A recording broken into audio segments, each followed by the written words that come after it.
사실 지난 민주당 역사 60년에서 가장 진보적인 강령을 채택한 당이 민주통합당입니다. 노동 문제를 강령의 전면에 내세워서 노동의 가치가 존중받는 사회를 건설하겠다. 구체적 방안으로 차별의 시정, 통일노동, 통일임금, 정리해고 체제의 엄격한 요건 강화를 통해서 그것을 극복해내겠다는 의지 등등, 그것은 바로 10년 정권을 집권 기간에 우리의 과오에 대한 성찰 속에서 노동과 관련된 진보적인 강령을 채택했다고. 이어서 통합진보당 정동영 의원님을 모시겠는데 지금 강남 전투로 많이 고생하고 계시고 있습니다. 예, 고생하십니다. 언제 가입하셨어요? 죄송합니다. 저뿐만이 아니죠. 이렇게 끌리는 사람들 많으리라 생각되고요. 민주통합당 정동영 의원님을 모시겠습니다. 감사합니다. 당내에서만 적으로 민노당이냐 그런 줄 알았는데 공식적으로 통합진보당으로 불러주셔서 감사합니다. 사실은 이 토론에 참석하고 있을 군번이 아닌데 지금 선거인단 모집하러 다녀야 할 후보 입장에서 여기 왔습니다. 오늘 대신 1688 2000번 선거인단 좀 꼭 해주십시오. 저는 또 경선까지 당이 정한 규칙이니까 해야 되거든요. 강남 을구인데 또 알고 보니까 거기가 서울에서 비정규직이 3번째로 많다고 그러네요. 또 말만 강남이지 임대주택 비율도 서울의 구청 중에 3번째로 높고 세입자 비율도 굉장히 높고 그래서 거기서도 역시 비정규직 문제를 포함해서 99% 삶의 질 문제를 가지고 선거를 해보고자 합니다. 그런데 떨어지면 아무 소용이 없잖아요. 그래서 제가 오늘 이 토론에 나온 대신 꼭 좀 강남을에 지인들이 있으면 1688에 2000번입니다. 부탁드립니다. 감사합니다. 예, 이제 정말 통합진보당 조선문 선생님, 김철희 선생님 발제는 공부가 많이 됐습니다. 감사합니다. 저는 어디 가면 사과 전문가 소리를 듣습니다. 사과해야 할 일이 많은 집권 경험이 있는 제1야당으로서 오늘도 비정규직 문제에 대한 토론을 하면서 먼저 반성문을 제출하고 시작해야 할 것 같습니다.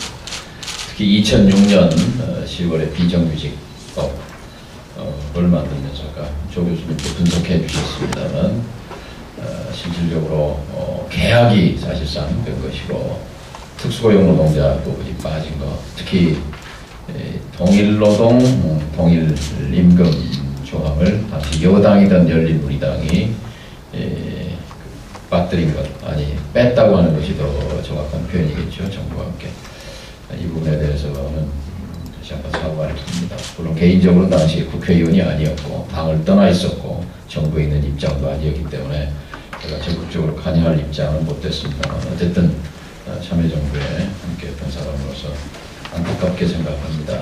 바로 그 점에서 참여정부의 한계가 있는 것이고 또 차기 민주진보정부에서 넘어서야 할 과제가 거기서부터 출발한다 이렇게 생각합니다. 특히 2002년, 2003년, 2004년 참여정부가 만들어지고 탄생하고 출발했던 그 시기는 비정규직이 폭증했던 그래프상으로 보면 그때가 제일 가파르게 곡선이 올라가는데 그 시대적 과제에 대응하지 못하고 결국 정치개혁 과제를 최우선시하고 그러다가 또 탄핵 국면을 맞고 등등 정권 초기에 힘과 역량을 노동 문제에 집중하지 못했던 부분에 대한 뼈아픈 과오를 시인합니다. 연초에 저는 이제 비정규직 현장과 관련해서 인천공항 세관 그리고 롯데백화점 또 세종호텔 세 군데 노동자들과 함께 했습니다. 현장에서 느낀 것들을 잠깐 말씀을 드리고 과제를 얘기할까 합니다. 작년 말 제야에 밤 11시에 인천공항 세관 노동자들에게 문자가 왔습니다. 신년 축하 메시지인 줄 알았더니 오늘 밤 11시로 계약이 해지됐으니까 퇴거하시기 바랍니다. 11시 이후에는 신원상의 안전을 보장할 수 없다. 청천벽력 같은 해고 통지를 문자 한 통으로 7년 8년씩 그 세관의 가방에다가 딱지를 붙이는 전자태그를 붙이는 일을 해온 31명에 대한 해고 통보였습니다.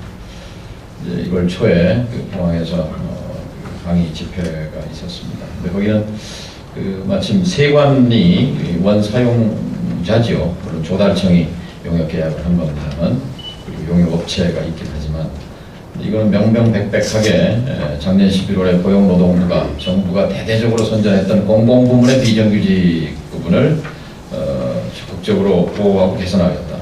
또 그것을 이어받아서 연초에 이명박 대통령이 신년사에서 공공부문부터 솔선해서 비정규직 처우를 개선하겠다.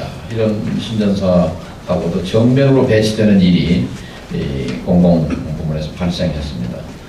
그래서 그 비정규직 노조 측과 제가 공동으로 형사고발 조치를 취하고 그리고 관세청을 청장을 항의 방문해서 이건 대통령 지시 위반 아니냐 신전사 그리고 정부가 발표한 공공부문에서 비정규직은 용역업체가 바뀌더라도 고용은 승계한다 하는 이것에 대한 방침 위반이다. 진짜 압박을 해서 한 달 만에 1월 말에 어쨌든 원직복직 성과를 만들어냈습니다.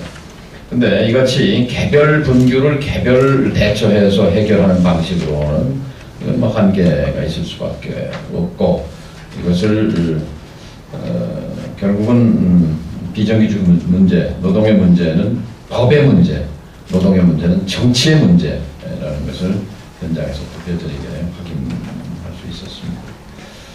그리고 세종 호텔 문제가 이제 또 불거져서 노조 간부에 대한 탄압과 인사불이익 그리고 비정규직의 전환을 거부하고 있는 이런 걸로 해서 판결이 시작됐습니다만 이 부분은 역시 여기도 고발 조치와 함께 마침 재단 측이 학원이었기 대학이었기 때문에 세종대학이었기 때문에 전방위로 그 재단 측을 압박하기도 하고 비리사학의 전력 이런 그 딱지가 붙어있는 학교에서 어떻게 됐건 우리 조합원들과 상급단체의 강력한 이런 저항으로 해서 여기도 2달 만에 일단 100% 만족하지는 않지만 일단 타결을 이루어냈습니다. 그리고 또 현장 한 군데는 이제 롯데백화점 창원점이었는데 35명의 시설관리, 전기, 냉동, 에어컨, 무슨 수도, 소방 이런 설비를 담당하는 35명의 비정규직 노동자들을 이제 노조를 만들었다고 해서 집단 해고를 됩니다만 7년, 8년씩 같은 업무를 한 바로 아까 비정규직 이 상시 고용하는 이 자리인데 대형 백화점 2,000명이 무려 2,000명이 근무하는 창원 롯데백화점은 근데 거기에 정규직은 200명이었고 2,000명 중에 1,800명이 이제 판매직을 포함해서 비정규직인데 이 1,800명 중에 조합원은 80명밖에 안 됐습니다. 무방비 상태로 노출되어 있고 한국 재벌 순위 5번째 롯데 1년에 매출이 40조, 50조씩 되는 기업에서 이런 식의 고용 형태를 법의 이름 밑에서 자행하고 있는 데 대해서 분노를 느꼈습니다. 창원 문제는 지금도 이제 계속되고 있습니다만 여기서도 예를 들면 그 지하실에 그 농성 조합원들을 안에 있는데 비상구에다가 쇠사슬로 감아서 사실상 살인 혐의는 마찬가지죠. 네.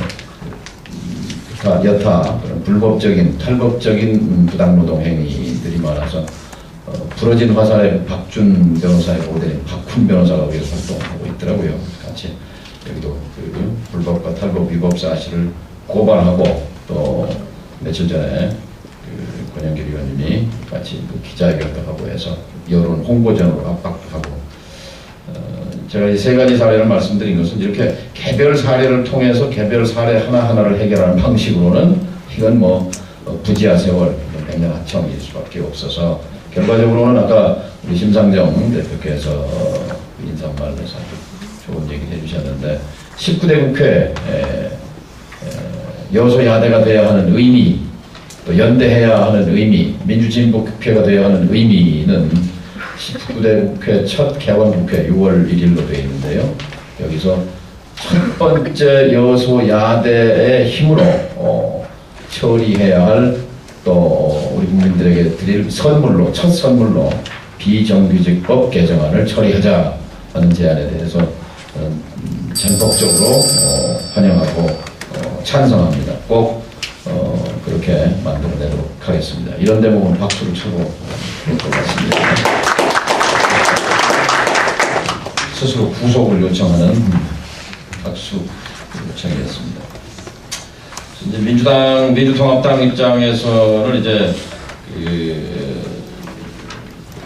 사실 지난 민주당 역사 60년에서 가장 진보적인 강령을 채택한 당이 민주통합당입니다.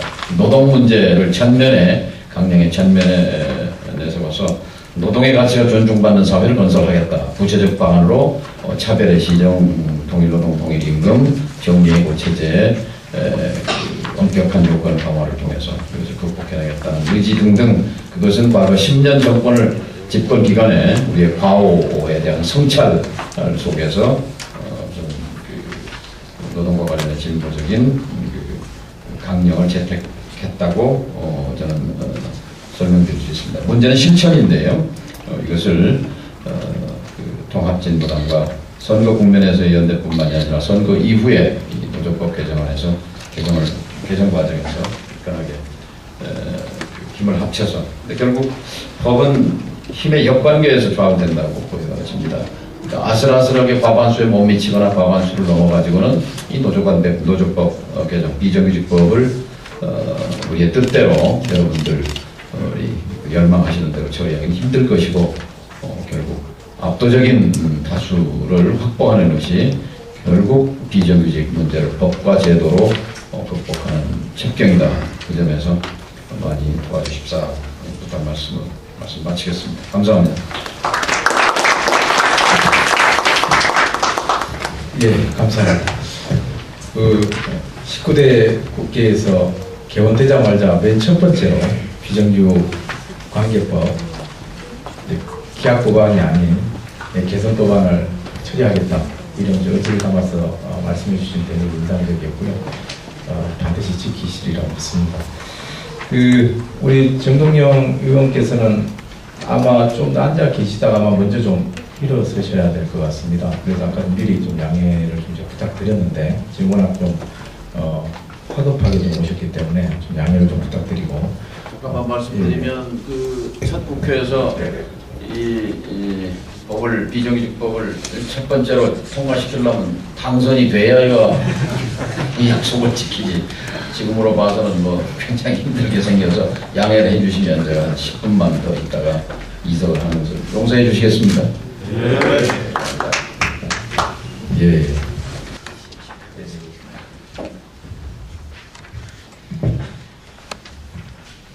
예, 그럼 바로